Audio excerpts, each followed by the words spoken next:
वरना बात ही नहीं होगी किसी की।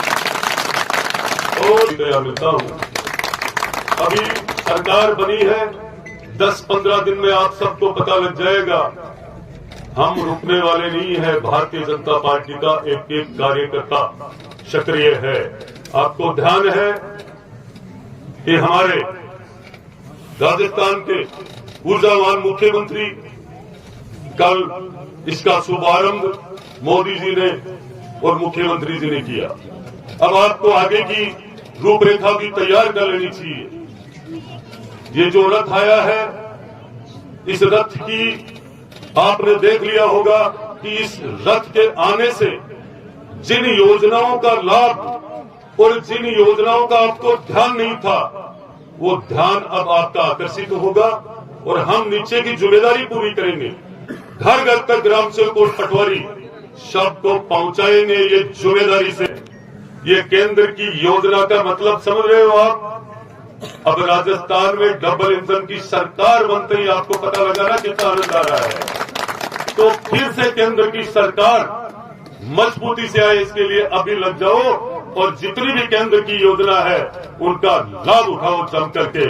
जो भी आपको लाभ देने वाला नहीं देने वाला कोई भी कर्मचारी आपकी बात नहीं सुने, मेरे नंबर पर सीधा मेरा फोन नहीं उठे तो व्हाट्सएप पे मैसेज करो, मैं बात करूंगा उनसे। मैं 24 घंटे, ये कर्मचारी अधिकारी मेरे से परेशान हो सकते हैं, मैं आपसे परेशान कभी नहीं हूंगा 24 घंटे। मेरा संकल्प विकसित भारत की प्रतिज्ञा लेते हैं, लेती हूँ। हम शपथ लेते हैं भारत को 2047 तक आत्मनिर्भर और विकसित राष्ट्र बनाने के सपने को साकार करेंगे। गुलामी की मानसिकता को जड़ से उखाड़ फेंकेंगे। देश की समृद्धि विरासत पर गर्व करेंगे।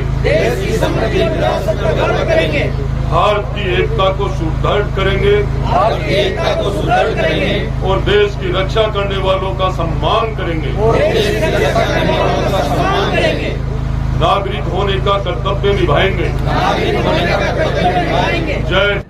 यहाँ के सभी जनप्रतिनिधि, भारतीय जनता पार्टी के कार्यकर्तागण, माताएं, बहनें, बड़े बुजुर्गों, आप सबके आशीर्वाद से, आप सबके सहयोग से, आप सबके प्रेम और साथ की वजह से मुझे राजस्थान की विधानसभा में जाने का अवसर मिला। आप सबका बहुत बहुत आभार और स्वागत करता हूं। साथ ही मैं ये भी कहना चाहूंगा कि विकसित भारत संकल्प यात्रा का उद्देश्य एक ही है। जो पिछले कई दिनों से अंधेरा छाया हुआ था केंद्र की योजनाओं पे, केंद्र की योजनाओं का लाभ हमारे क्षेत्र में बहुत कम मिला है, लोगों तक पहुंची नहीं है, लोगों को ध्यान भी नहीं है। कारण कि यहाँ का प्रशासन, यहाँ के लोगों के दिल में ये जगह नहीं थी कि केंद्र की योजना का लाभ हर एक वंचित आम आदमी तक पहुंचे। लेकिन आप लोगों ने ये अंधियारा मतदान करके उजाले की तरफ कर दिया है और इस उजाला को मैं लगातार आपके बीच में रखूंगा। सबसे पहले मैं यहाँ के सरपंच साहब से निवेदन करूंगा, ग्राम सेवक जी और पटवारी जी, आप लोगों के लिए इस कदर काम करो। जिनको योजनाओं का ध्यान नहीं है, जैसे अभी कलेक्टर साहब ने बताया, और यहाँ के लोगों को ध्यान में आ गया कि हमें किस योजना का लाभ किस तरीके से लेना है। साथ यहाँ के सरपंच साहब हर ग्राम पंचायत में ये विकसित भारत संकल्प यात्रा लगातार जाएगी और मोदी जी का, हमारे देश के प्रधानमंत्री जी का सपना है कि हमारा एक भी, भारत का एक भी नागरिक ऐसा ना हो जो उसको मूलभूत सुविधा उपलब्ध नहीं हो। ये उनका सपना है और ये सपना तब ही पूरा होगा जब नीचे से हम सब लगेंगे। आज हम सब इस विकसित भारत संकल्प यात्रा को सफल बनाने के लिए हम सब जुट जाएंगे। प्रशासन के साथ हर एक आम आदमी, जनप्रतिनिधि और भारतीय जनता पार्टी के एक कार्यकर्ता से मैं निवेदन करना चाहूंगा, हमें धर्म निभाना चाहिए। ये भारत जब विश्व गुरु बनेगा और मोदी जी का सपना पूरा तभी होगा जब हम सब लग जाएंगे हर जगह पे।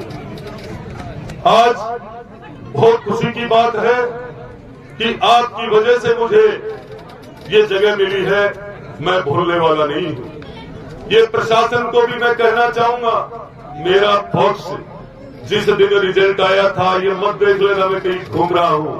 मैंने लोगों की हालात वो भी देखी है, मैं पहले भी कह चुका हूं, जिसको यहां से जाना है मैं जनता का सेवक बनकर आया हूं। मैं आप लोगों से प्रेम तभी करूंगा जब जनता का मान सम्मान आप करोगे और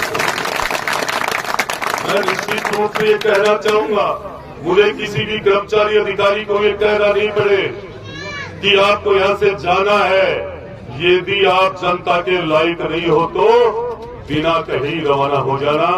मैं निश्चित रूप से आपको ये कहना चाह रहा हूं कि नवलगढ़ की स्थिति मैंने देख लिया, हर रोड को कुचल के मैंने देख लिया, हर दीवार की सिमट के वीडियो बना लिए हैं। क्या क्या हालात हो चुकी है इस नवलगढ़ में, इस पंचायत समिति में इतना भ्रष्टाचार है। और मैंने जनता से राजस्थान के अंदर ये भारतीय जनता पार्टी की सरकार भ्रष्टाचार और गुंडा राज के खिलाफ ही बनी है, मैं मेरा उत्तर बताऊंगा। मैं किसी भी अफसर से नाराजगी नहीं रखता हूं, पर मैं दोस्ती तभी ही रखूंगा ये जनता। आज सबसे बड़ी बात यह है कि इस भारत विकसित संकल्प यात्रा में सब अफसर, हर डिपार्टमेंट आए गए, एसडीएम साहिबा सभी लोग आए हैं। लेबर डिपार्टमेंट क्यों नहीं आए वो लोग? जिला स्तर से आने तक अपने ब्लॉक लेवल पे जिला लेबर डिपार्टमेंट की स्थितियां ये हो रही है। स्कीम मतलब जनता, जब ये सबको आना चाहिए, आप बुला सकते हो और बुलाना चाहिए। वो कोई तय नहीं है कि इसके अंदर वो नहीं आएंगे या ये नहीं आएंगे। डीएफओ साहब को भी आना चाहिए था, डीएफओ साहब नहीं है, बहुत बड़ी प्रॉब्लम है यहाँ पे। और इस लोहागढ़ के एरिया में तो जानवरों की ये स्थिति है कि यहाँ जो भी रेवड़ रखने वाले थे सांसद साहब, उनको रेवड़ बेचना पड़ गया है। वो नीचे आने लग गए हैं जानवर, वो जिम्मेदारी अब कौन रखेंगे? पिछली बार जब बड़ा कार्य, जब भी ये स्थल ऐसा है, हमारे हरियाणा तक के लोग यहाँ आते हैं और यहाँ इतनी बदमाशी होती है कुंड में, माताएं बहनें सब। मैंने पिछली बार रात को जब सरपंच साहब ने मैसेज किया, मैंने एसपी साहब को सीधा कहा कि साहब वहां देखो आप क्या हो रहा है। हालात ये है तो कलेक्टर साहब को, आपको अभी भी एप्लीकेशन देकर के ये तय करना है और यहाँ की पुलिस की जो चौकी की व्यवस्था और डीएफओ साहब को तय करो, या तो यहाँ से जानवर हटाए वरना दीवार का काम चालू करवाए।